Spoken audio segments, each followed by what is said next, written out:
Hello, how's it going, folks? Welcome back to another of our sort of late night streams. With day one of this is going to be checking out Slay the Spire 2. Haven't played it yet. It just came out today, Thursday, March 5th. Was a big fan of the first game. I sort of noped out of it at a certain point when I thought it was too difficult for me early on. The first time it was like it popped up on Xbox Game Pass, I think, so I gave it a spin. And when I got laid off, late 2024, like November of 2024, I threw myself into that first game and lost like, I don't know, 50, 60 hours of my life in a month to it, and just was obsessed with beating my first runs. So, ever since I sort of, I've beaten it like 4 or 5 times now, but ever since that first taste of victory, I have been really hyped to check out the sequel, which promises, more art, sort of some animation, and just more cards, some new classes or play styles, characters, whatever you call them. So yeah, I'm excited. I'm excited to check out what they do with more time and budget, and sort of iterating on what worked with the first game and trying to, it's a game that necessarily didn't necessarily need a sequel, but as people who play Magic or whatever tabletop game, card game, we all kind of know that um, part of the joy is the ebb and flow of new sets and new mechanics and new cards, new art, new illustrations. If it was just one set forever, some players would get bored with that. And so it makes sense that Mega Crit, I think it's Mega Crit, is that the developer's name? It makes sense that they would want to build on the success with the first game. Hard to just kind of replicate that by doing something completely different for your sophomore outing. So very smart business move, I think, to make a Slay the Spire 2, and hopefully it kind of lives up to what we want it to be, and we're going to find out. With some first impressions here, and then later on tonight we'll get to one of our playthroughs in progress, like Avowed, Cyberpunk, or maybe Starfield if that itch is still there. We'll see. Let's see how this goes. Our first, and Ironclad is probably, well, you have to start with Ironclad, okay? That's first time playing Slay the Spire. No, it is not. We've got, how many hours do we have in the first one? Let's see. We have 62 hours on Steam in the first game, so they're lying. It is not my first time. 62 hours in the first game, so plus whatever I played on Xbox. So, this looks pretty familiar to people who played the first one. It is sort of a roguelike structure where these, maps are procedurally generated, and you kind of choose the route that looks appealing to you. You can rest, or you can upgrade cards at these the campfires, sort of like a Souls-like, they're going for that Dark Souls feel. You have merchants where you can sell cards, buy cards, upgrade, and, do little things. These are sort of the, what do you call them, elites or majors or whatever. So you have like normal combat encounters, and then you have sort of a mini boss. Mini bosses drop relics, which we have this Burning Blood starter relic where we heal 6 HP at the end of combat. Again, that's very familiar to players of the first game. Just kind of a nice bit of utility to always have some amount of healing that you can count on. Map drawing, map erasing. Okay, that's nice. So you can kind of plot your route. That's cool. I think that's new. I don't think that was in the first game at all. So you can kind of plan your route. I like that. I like that. So we could do that. All right. So we start here, and I like the merchant, and then these mysteries, which could be combat encounters or could be like a relic. But yeah, I think we go sort of through here, and then we want to fight this elite for sure. And then we definitely will go here. And I think the safe choice is here, here. Yeah, this is good. This will be a good, fun first run. It will be eventful. So let's try this. That's a cool feature. That was not there before. You can kind of toggle that off and on. So I dig that. That's cool. I didn't expect to see that feature. I hadn't really. Okay, so we have one defend, so that's like obligatory, and then we can kind of do our bash to hurt him. So he'll take more damage once we get around to retaliating. At the end of the act, you will fight Vantum. Okay, so I don't know if we ever knew what boss we were going to get before, so that's interesting. So it tells you, this is probably like showing you which room you're in now. So we're in a normal enemy combat encounter. We're on floor 1, and floor 1, I think, meaning like act 1. And then the first big boss will be this guy, who was not in the first game at all, I don't think so.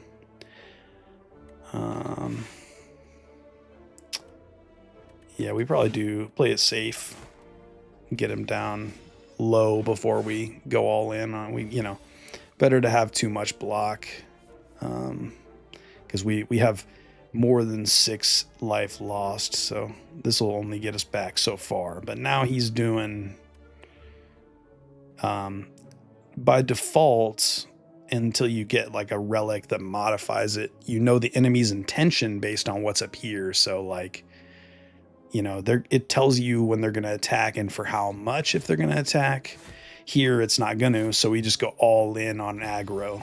Kind of like, something that would be familiar to Magic the Gathering players. Now I think we just go for the kill, right? No, I'm an idiot. We're going to not kill it. Yeah, we are. Okay. I thought I might have gotten too excited there. I think maybe all of these are new cards. These all look new to me. These are probably all kind of slight modifications of the Ironclad's normal skill, like cards from before. Yeah, I mean, this mechanic is pretty straightforward. It's sort of like a black card in Magic. Strength is sort of strength basically gives you, modifies your damage output. So with the Ironclad, strength can get really busted. And I think this is probably the best one to take, because it does a good amount of damage and buffs you for the remainder of the encounter, right? Yeah.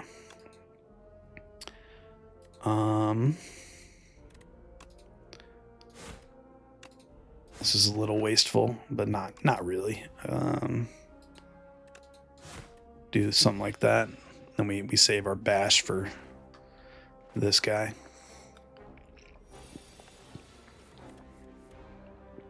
Deal 7 damage and gain. Now see, here's the play. So we kill this guy and then we gain 2 strength for the rest of the turn. Yeah, might have used two defends if I was being a little more conservative, but it's our first game. I'm not terribly, fussed about playing perfectly. Just kind of seeing what's new here. Strategic. Okay. So strategic means status. That's cool, I guess. I can't remember what would have been there before. So the strategic modifier, it would have been like a question mark maybe, or an attack. It might have, I'm not sure exactly how it would have. It's been a minute since I've played through the first one. Yeah, this is nice. I like this one. Anger can be good. Inflame fits our sort of strength that we built into so far. But I like the idea of mixing 9 damage to all enemies with a strength sort of build or deck where it would deal X damage to all enemies, and it, gets pumped up with strength. So all right, let's try to buy a card that's geared towards strength. And already the art definitely is like kind of noticeably more painterly and interesting. Block, vulnerable, block, card removal. All right, I think we obviously want this. And then do we want any of this stuff? I mean, I think this is just a good card and it's on sale. So it doesn't fit what our build is so much, but this is not building a Magic standard deck. This is a, long haul roguelike deck builder thing. So we're do this. I think that's a good opening play. Took 10 of his health for one turn. He shrunk me down. This is a new mechanic, I believe. Shrink. So as long as he's alive, the guy who shrunk me, my attacks deal a lot less damage. So yeah, that's a good play there, buddy. Now I will block everything. And we can kill him, I think. Let's see. Yeah. Back to full health. So yeah, the reason we're back to full health is we've got this relic by default that is really good, really solid. Cinder, this is a new card, I believe. Deals 17 damage. Yeah, I think that's a good... That with strength behind it is going to be nice. Let's see what these question marks turn out to be. Eat the egg for max X HP, or we can be hatched at a rest site. That is interesting. I think that because we are recovering after each combat anyway, I think we can afford to do that. I think we can afford to take that risk.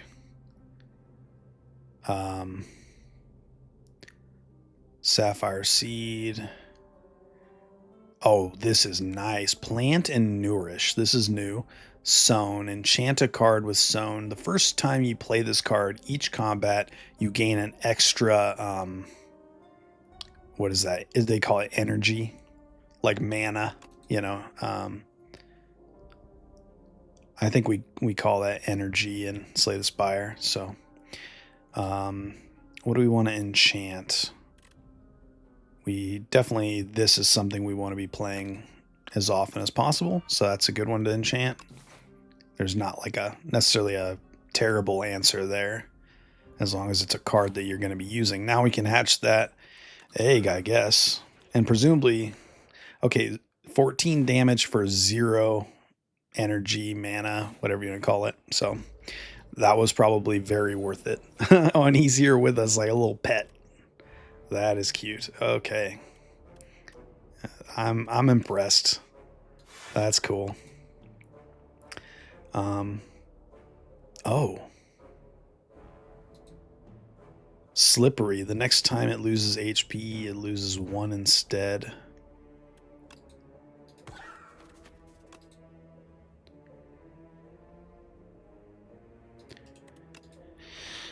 Damn.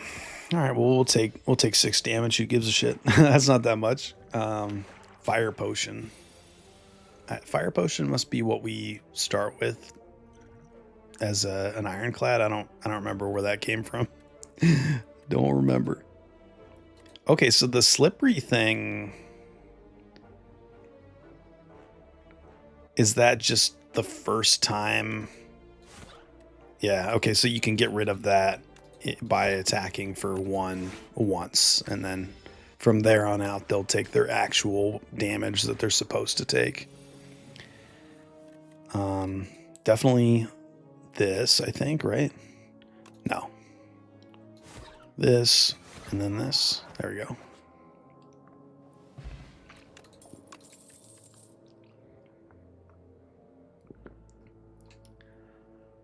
This is really nice. I mean, so three energy is kind of expensive for the ironclad, but I mean, that's really good value, especially if we're buffing our strength and we've got, yeah, I mean, there's some nice synergies there. Oh, I still got, I was like, why is it not letting me click that? Okay, we got bird v bird here. We'll do this, do this. Yeah, we'll go ahead and go all in on defense if he's going to be that aggressive.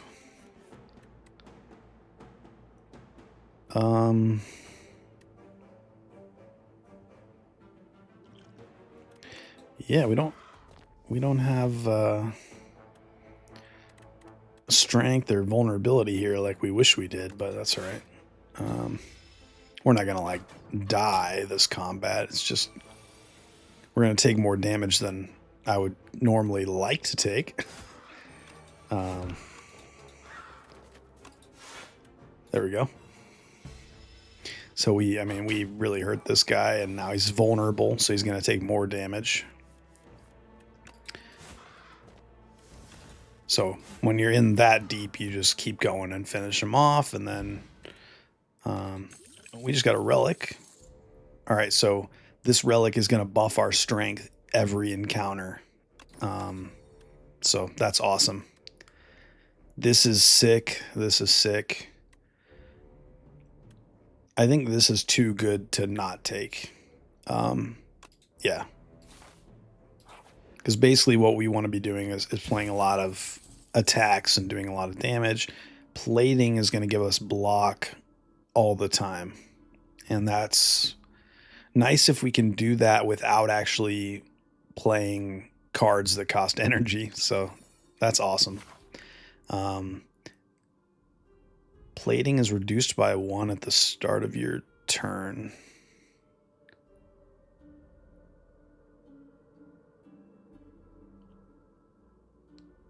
I'm not exactly sure how that's going to look in practice, but we'll find out soon. I don't know if that's like one of those things that sort of dwindles away like a Balatro Joker. Like some of the Jokers in Balatro are like really powerful. And then they'll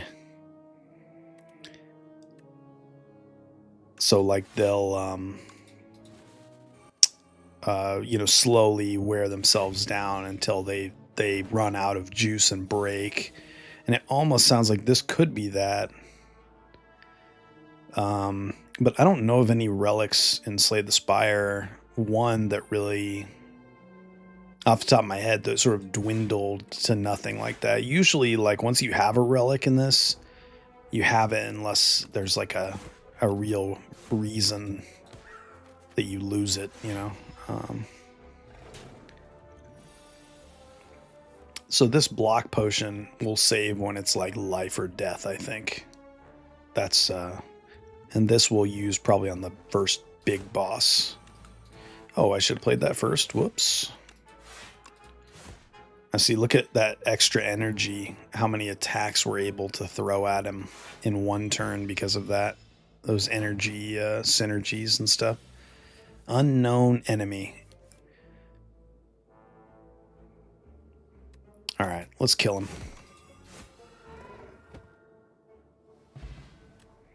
Strength potion. That'll be good for the final boss.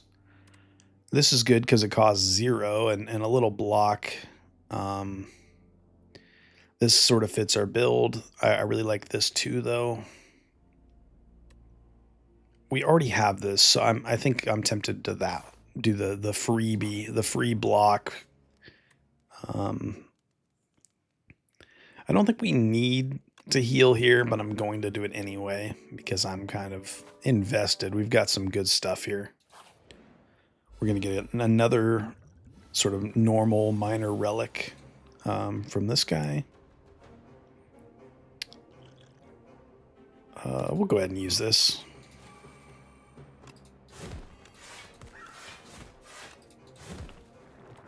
Whew. That was phenomenal. So now we've got 3 strength here.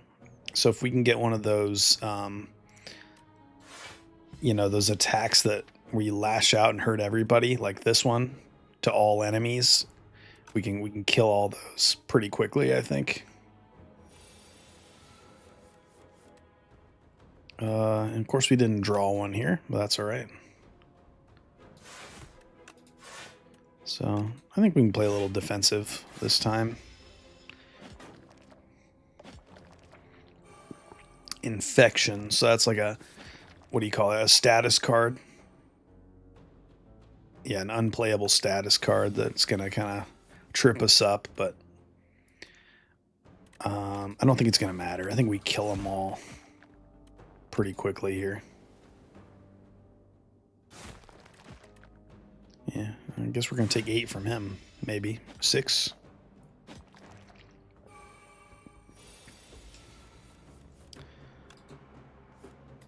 Pretty easy finish here. Ornamental Fan. Every time you play 3 attacks in a single turn, gain 4 block. So we're going to like trigger that all the time. That's really good. So Flame Barrier was in the first game, and I love to have a one of that in my deck. It was just something you could kind of count on to keep you alive a lot of the time. So you get 12 block, and then you get this permanent skill where, you know, your card automatically, or your character automatically deals damage back anytime you take damage. So this is cool. This might be a reprint, so to speak. Reprint is a weird term to use with Slay the Spire, but effectively I think this is a reprint with a new illustration. They all have new art, so yeah, like Flame Barrier. I think these are both sort of staples of Ironclad in the first game. Deals 6 damage, draw cards until you draw a non-attack card. That is better than it sounds, I think, especially with Ironclad. So, you know, some of the skills and powers and stuff I've got in my deck right now are really damn good. So we're going to take that. And then have like a ton of cards in hand when that happens. So,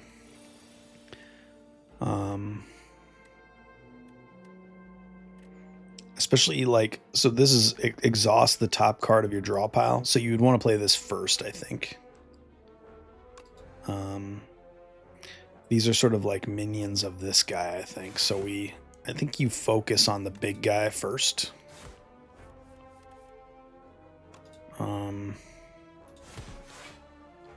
I might have wanted to play that first, but I sort of clicked while I was thinking. Whoops. You don't want to click before you think or finish thinking.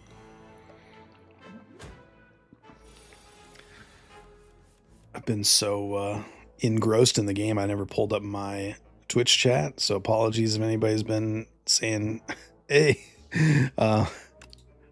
need to get your attention here.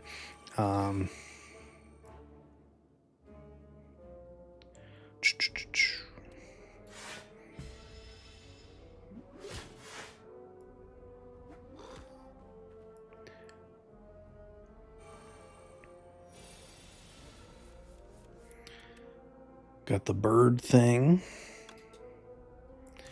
Do this to him. Do this to him. We kill everybody.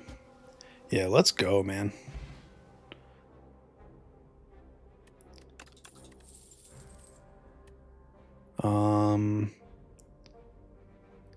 Okay, I don't like this because that goes against that other card. Unless you were gonna... This kind of fits our strength build in a weird way because it, you know, deals a lot of damage for some, you know, cost, but it also applies weak and vulnerable. So if you're fighting like a boss with like the sort of strength build that we've got going on. How's it going, man? Playing some Fire Red? Yeah, dude, I'm excited to play through that one. I've only played the original Red. I never actually beat the GBA remake. But yeah, I played a little bit of it, and it's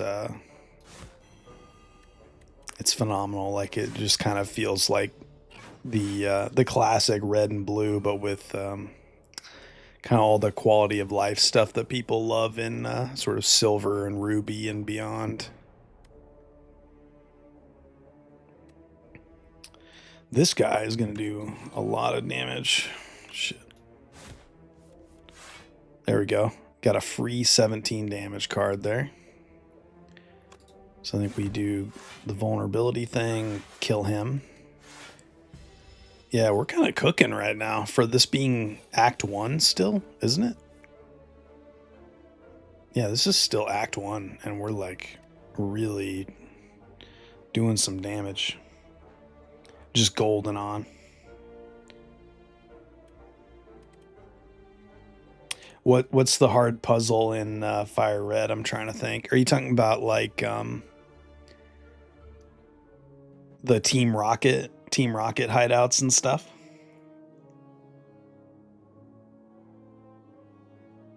It just feels like more Slay the Spire so far to me.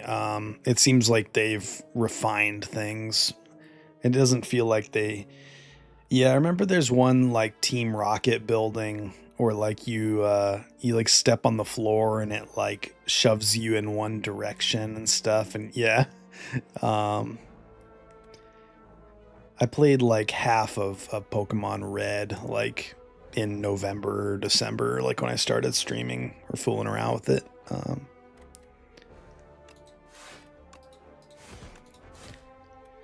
Damn it, I thought I was gonna kill that guy.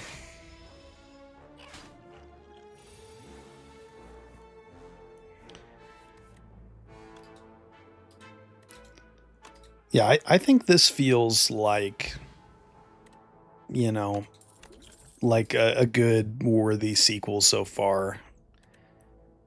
I'm not seeing anything making me nervous yet.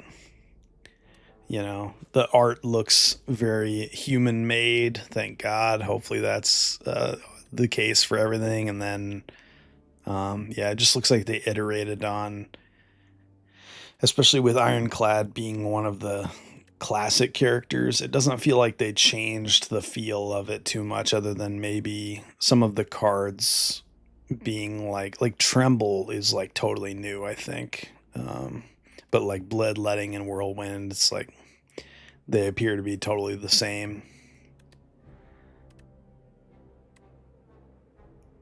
Uh, Whirlwind could be good with our strength stuff. What do we want to do here? Upgrade a card, probably. Upgrade a card. What if we upgraded Stomp? What would that? It would just do 3 extra damage. That's probably not. Yeah, I think Pyre. Probably upgrade Pyre so we get like an extra attack. Hades too. Yeah.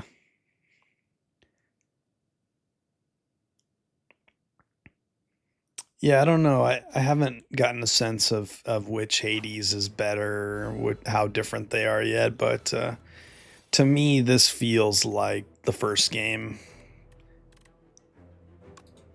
Yeah, I'm happy with how much it feels like Slay the Spire so far.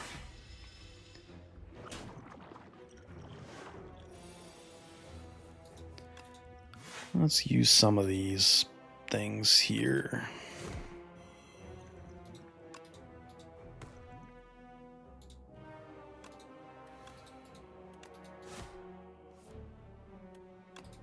Oh shit, I should have played that sooner.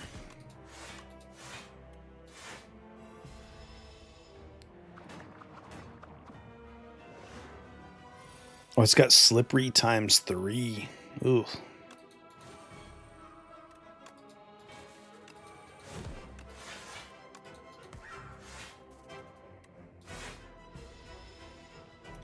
So the like Act 1 and Act 2 boss, like these bosses might be a little harder than the first one. We'll see, I guess, but could be a possibility that they feel real sort of bullet spongy or whatever. But it doesn't have minions with it, so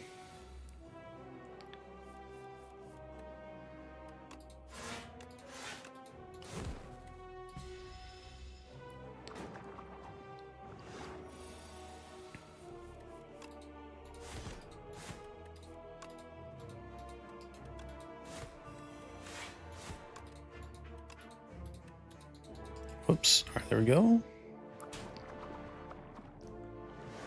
It's going to be a close fight here, but as long as I don't hit 0 before the end of Act 1, then I get all my health restored, so I'm not really scared. I think I'm good here. This is going to hurt, but I've got 18 blocks, so block becomes very important in these Act 1, 2, and 3 boss fights for sure.